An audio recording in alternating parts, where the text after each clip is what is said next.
Hi, folks. Welcome to Leadership and Innovation Unlocked with Inclusive Collective, where we bring you news and analysis of the latest in people and workplace culture and share stories and learnings of leaders and organizations driving performance and innovation through inclusion. I am your co host, Nadia Butt, a workplace culture strategist and talent development consultant. And I'm always joined with my very favorite, Rob Hadley, a people and culture strategist specializing in operational excellence, transformations, and analytics. Rob, Your very welcome. favorite Rob My Hadley. I mean, are There you are a not? I feel few. like I gotta tell you, like season one, I feel like you were remember I told you there were like tiers to friendship? And I was like, I don't know, you might be like fourth or fifth tier. I think you're at the first tier these days, Rob. How do you feel about that? I mean, you toasted me at your wedding, I right? mean, You I didn't toasted the toast you, my brother podcast, toasted you. more. Actually, yes, that's true. Toasted the podcast. So, I so did. even if I I'm had you not take a in the stand though. tier, I was like, I pointed to you. I was like, stand, rise, all rise for I Rob. know, I know. So Yeah, it's summertime. I'm curious, anything going on good this summer? Any fourth plans coming up? fourth. Yeah, I mean, I'm going to talk about that later. Hey, like, Okay. The like a little celebration of preview. I'm going to America. talk about America a little bit later, but I am going to go. I think we're going to go to San Francisco. I think we just decided we're going to go to San Francisco, Oh, very cool. I love San and we're going to Fran. try to sneak away to Yosemite. I don't know if you can do Yosemite in like 2 days, but I think we're going to try to do it. I think you And can see some actually. friends in the San Francisco Bay Area. Very Yeah, I think cool. that's what we're going to do. If I don't end up doing that, I'll come back and tell you on the next episode. I'll Okay. report Yeah, I'll back. hold you to it. That's great. Yeah, it's Yeah. gonna How be about nice you? there. Anything? Honestly, because of all moving and everything that's been happening in the last like 6 months, like my husband's been moving, from Dallas to Boston. We decided we're gonna have a staycation. Nice. So Nice. maybe that's spa day, maybe that's just like hanging out, unpacking, we're rewatching Arrested Development. It's so funny. So just You need having a a lot of spa day. All the things that you've been dealing with are exhausting to me just watching you yes. from a distance.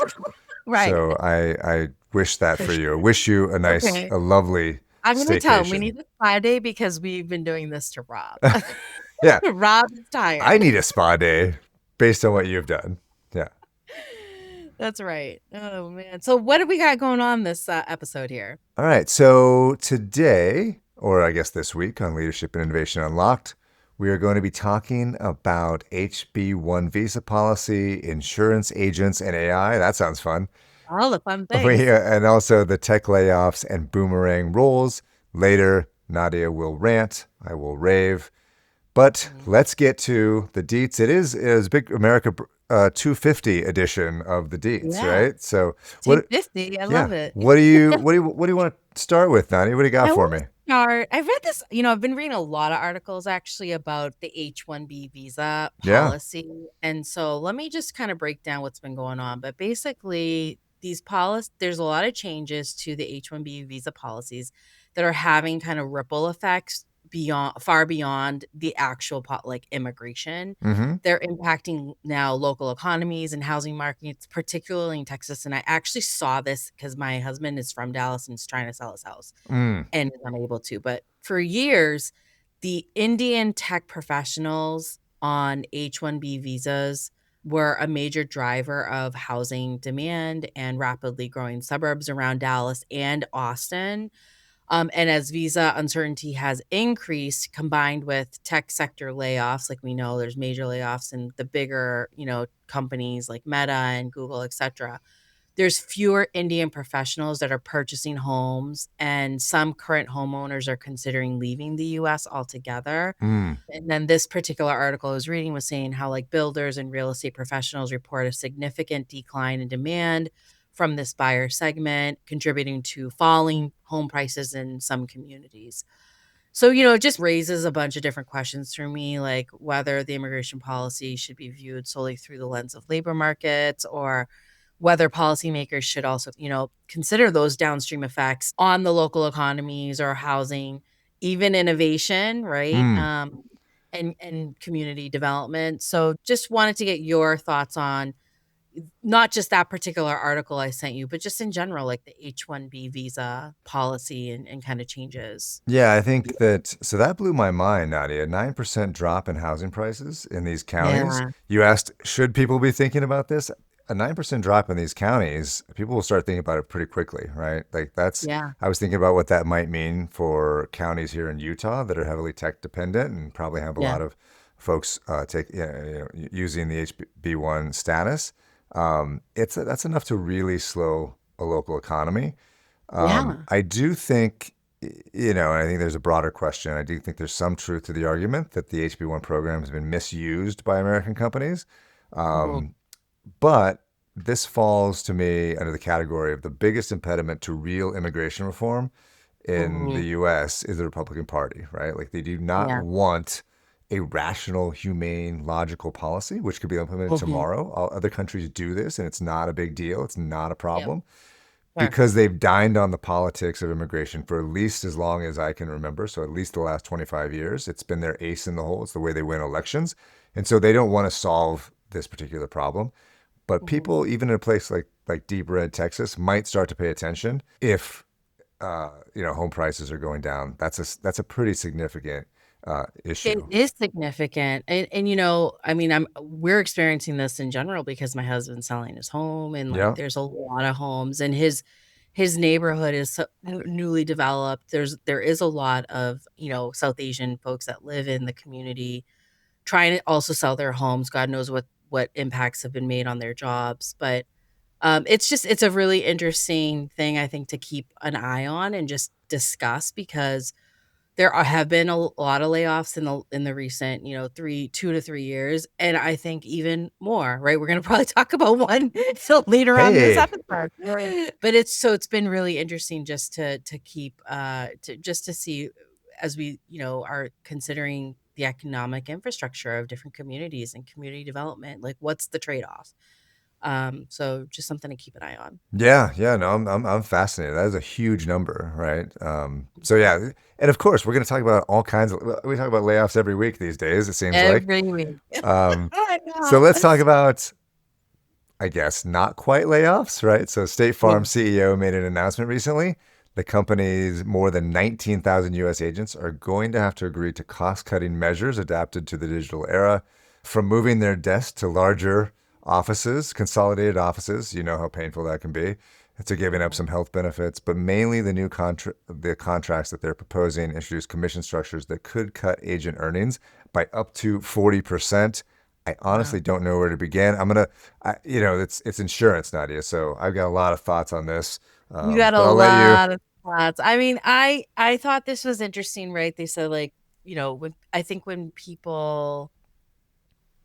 people hear AI rollout, they're not just hearing, like, the new tools, they're hearing, like, your job, your Hmm. your income, right? Your long-term stability. That's what they hear, and they hear that that's being restructured, right? Um, I think it's I think this is a much bigger I think it speaks to this in the article, like, it's a much bigger psychological and economic shift that raises a larger question for folks so that, we're in a transition where AI is augmenting these human roles. Hmm. So, um, I'd love to hear more of your thoughts, but, I'm curious, like, what is the real tension? Well, we did a little insurance work in our time, We right? did And it's a we super did. complex industry. The Yep. captive agent distribution model is essentially a jobs program for like upper middle class Americans, right? So a lot of people make a Yeah. lot of money as captive insurance agents. This is an industry where you're mandated to buy their product. And then every year or two, the Yeah. insurance companies show up at the state insurance office. They say, hey, we're raising rates by X%. And because the insurance commissioner wants to one day work at the insurance company, they say, hey, no problem. So Mhm. all the reasons that your MAGA uncle hates Obamacare, that's what we do in auto and home insurance anyway, right? We mandate that you have it. That you have to I have it, worked at yeah. Liberty Mutual for a long time. Yeah, and you have to have Um, certain limits depending on your purchases of what you're protecting, and which raises your premium, right? So Absolutely, it is the biggest boondoggle there is, right? yeah. Like it should. This is the pyramid This is scheme. Warren Buffett got rich in insurance, right? You know, Berkshire Hathaway. for years we've talked about, can we eliminate, companies have said, hey, how do we get less captive agents, right? Like even in the Mhm. internet era, um, you know, uh, uh, but those captive agents hang in there, right? Like Mhm. I know that, people love their agents, right? Like I love Paige Wilkinson at American Family, right? Like that's, I just like knowing that she's there. I know that I should switch and just get, go to Progressive or Geico or something, but I like the people, right? So, Well, um, and if we're honest, AI can underwrite your policy, provide the sure. service. There's no need for Accept humans the risk. other than the huge infrastructure is already there, right? There's an infrastructure that people, at least my age and above, are really comfortable with. So the industry really has to change. But for State Farm, and I think about this a lot with companies that have big human infrastructures, and that's their competitive advantage. Hopefully, what they're doing is giving those humans tools that they can, yeah, that they can do their job better, create a better human experience. But I might even lean into it. And we talked about this sometimes, like this you're going to talk to a real person in my company, like, and that's the differentiation. I That's the think that you're going to difference. see companies It start to always has do been, that, though. right? Yeah. That's what I think that companies could do. But yeah, I mean the insurance industry itself, right? Like I used to say that there are people making $400,000 at Liberty Mutual that couldn't tie their shoes, right? And I wasn't being figurative, and I was Did you? like they literally would walk around with like their shoes untied. So um, it's just a massive boondoggle of an industry, and it's got to change. But I like the agent experience, and so I hope that they're doing a good job with the way they roll this out. Yeah, I hope so too, and I hope that if, like you mentioned, and we've talked to prior guests on our podcast about this, that if they are not quote unquote learning how to use the tool, they're actually building more skill sets. Right. Dr. Jonathan talked about this a few weeks ago. Like they're building upon new competencies or new skill sets that they can leverage that will maybe even optimize or innovate the organization even more. For sure. Not, lay off Not getting rid of people. Yes. or getting rid of people. Yeah. Awesome. Let's take a quick break, and then we'll be right back with more Leadership and Innovation Unlocked. Stuck organizations don't grow. Neither do stuck careers. I am Dr. Nadia Butt, founder of NAS Consulting, where we help leaders and organizations unlock their full potential through strategy, leadership development, and operational excellence. We also coach professionals who are ready to level up and lead with confidence. Take the next step. Connect with us at nasconsultants.com. Okay, we're back. We are in the middle of our deets. Nadia, I want to talk about Meta, so we're going to talk about layoffs. The past couple of weeks, Meta, who creates a very important product, which none of us can live without. I believe it's called Facebook. Are you familiar with this product, Nadia? I'm very familiar with this Okay. product. I, I I, think I most people in our okay. generational group Facebook. are. I'll check it out. I'll check it out. But apparently, this Meta company, they laid off 8,000 workers, moved another 7,000. Meta CEO Mark Zuckerberg blamed the rapid transformation on AI and said they made a lot of mistakes. Well, that's Mm, nice. that's Um, nice. did you? Awesome. So there are a couple of things that and I want you to talk about this for a second. But in that article that I sent you, a Forrester research report says that over half of the roles being eliminated this year could be hired back, many of which will be hired back at lower wages or overseas. A Robert Half survey found that 40% of companies that did layoffs had to hire people back because the AI could not do the work. And then, of course, the US leads the world in AI driven layoffs. 77% of all AI driven layoffs globally take place here in the US. So this is what Meta says. A lot of companies have Mhm. said this. Hey, we have to lay people off because of AI. Yeah. Get your thoughts on that? Yeah. Okay. Ugh, there's so much to peel back here. So, I think Meta arguably one of the most AI aggressive organizations in Sure. the world, right? The leadership is openly saying we made mistakes, right? They're openly saying this now. And I Yep. think that's actually a really, really important idea to take away from this because it breaks this assumption that AI transformation is clean or that it's even predictable. Um, I think what's interesting is for employees, this doesn't feel like an iteration. Like what Zuckerberg is kind of like mentioning, or maybe these other leaderships is like, well, we're here, we're gonna lay off all these people, but okay, guess what? We're gonna actually now redesign and restructure and have jobs in other locations or bring people back. And but for the actual employee, this doesn't feel like that type of iterative process. It feels like instability. Right. And for leadership, it's being framed as necessary agility, right? And I think that's just like it's really interesting how they're framing it because, it raises a bigger question of like how much disruption are we willing to normalize in the name of what we're saying is innovation? People's lives again are at risk, and I think it just goes back to like all these organizations. I'll say it every episode. They cater to the fact that they, promise that their employees come first, Mm. and in situations they don't clearly. So, yeah, what were your thoughts? Yeah, I'm glad you brought it back to that tension. I always say the layoffs are a failure of leadership, right? They're a strategic planning failure. It's Mhm. basically indifference when your company is growing. Companies never think about what the downside is, right? Like, how do I get as many people as possible in the building when I'm growing? We'll deal with it later, right? And at least Mr. Zuckerberg agrees with me now. The boomerang stuff shows that companies are introducing AI without understanding what it's going to do and what its Sure. capabilities are and where it can be deployed optimally. So, and then the final thing was that this is a US phenomenon. And the Mhm. worst Yeah. part, which is something that we have to deal with, is that the US doesn't have a social safety net in order to deal with this type of disruption, right? So if we're just gonna boom and bust and we're gonna use layoffs as workforce planning, right? Then we really need to bolster a safety net. And I think that And that's universal income? yeah. Well, that's but at least healthcare, or at least the ability to Yeah. withstand some of these transitions, right? Like Yeah. people cling to their jobs because they have to, right? Like they literally have to in order to get healthcare for themselves and their families. And so Yeah. it's going to, in a lot of ways, AI may push a lot more progressive agendas, right? Like because people just can't necessarily absorb some of these, these They transitions and can't. disruptions. They can't, and I feel like these are experimentations at scale by these organizations because in their efforts to redesign, workforce structures or Mm-hmm.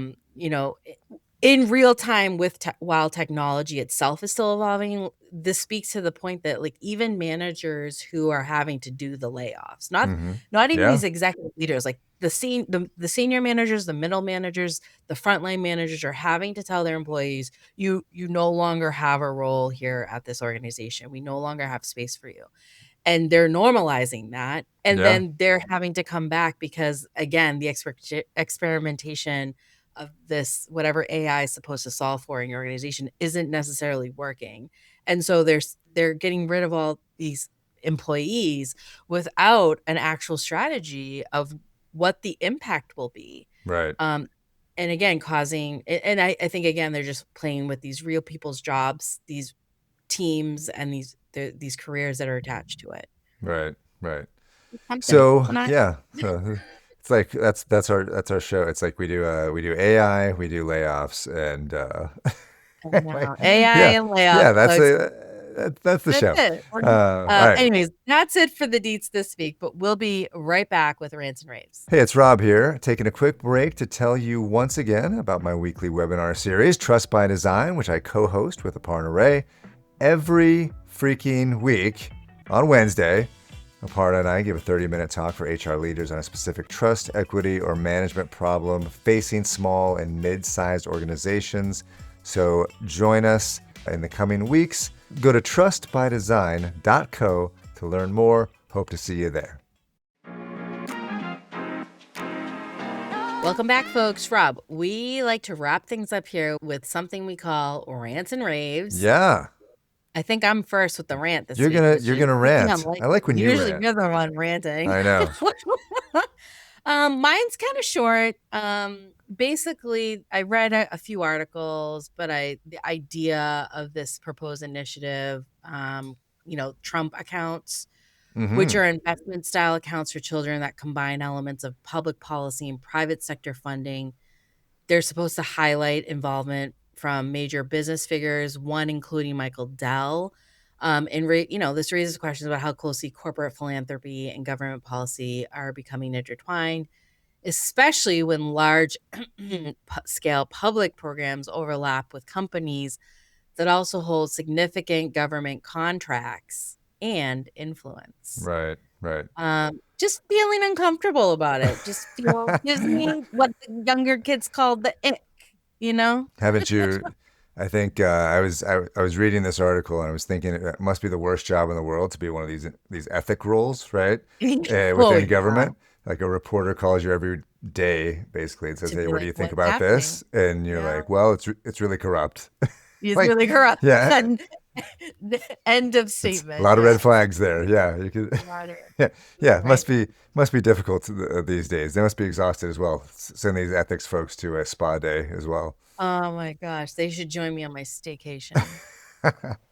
Well, um, let's hear something fun. What's your rave for this week, Rob? Well, I was trying to, Nadia, I think you know someone is having a milestone birthday this coming week. No, that's not me. I already had my 50th birthday, but the US of A will be having its 250th birthday celebration That's right. next week. And if you're like me, you may be a little less enthusiastic based on events in our own country and our behavior around the world. But I would invite you, I'm going to try to make the case to you not to give in to the cynicism, right? So there's a view among those that are currently in power that they feel like the founding of our country was this divinely inspired thing, that whatever that we do is good and just, and therefore we have to celebrate America no matter how she behaves or conducts herself. And that Mm, argument is incredibly convenient if you're in power. If America is always right, you can start stupid wars, you can steal enormous sums of money, which you just pointed out. But as long as we have a UFC fight on the lawn and everyone sings the national anthem, everything will be forgiven, right? But I believe in America and thinking about it in a much different way. And I think it's much more powerful. And I think mhm. that's always worth celebrating. And that is the idea that the founding of America was a compromise by imperfect men that wore funny white wigs and mostly white men, many of which, though, were fully aware of their imperfections and the imperfections of the nation that they were creating, right? Mhm. And the creation of this country was a commission toward creating a more perfect union. And every day, despite what we see in the media, from our politics, from our business leaders, we can all point to examples of progress uneven, nonlinear, and imperfect progress. And it's the idea that we're trying. And you know it's true, Nadia. You're out there trying every day. There's so many Mhm. people trying to create a more just, equitable, inclusive country. And that is the thing that I will be celebrating for the 250th anniversary of country. So have a hot Well, too. dog, sing America the Beautiful, God Bless the USA with Lee Greenwood, right? You know that Okay. one. Yeah. Celebrate America's 250, and hopefully we'll all get it right eventually. I love that. That's a really great way to wrap up our podcast here for the 4th of July. I appreciate those sentiments, Rob. All right, folks. Well, that wraps up this episode. Leadership and Innovation Unlocked is a production of Inclusive Collective Media and edited by Ari Mathey. We'd love to hear from you, so please send us your feedback at inclusivecollectivepodcast@gmail.com. You can also find us on LinkedIn, YouTube, Instagram, Facebook. If you like what you heard, please be sure to subscribe, follow us, and rate. Give us 5 stars wherever you get your podcast, and share us with your friends and your family if you like them. Thanks again to Rob Hadley. As always, we will be back on July 14th. Be well and Thanks, happy Nadia. birthday, Marka. Yay.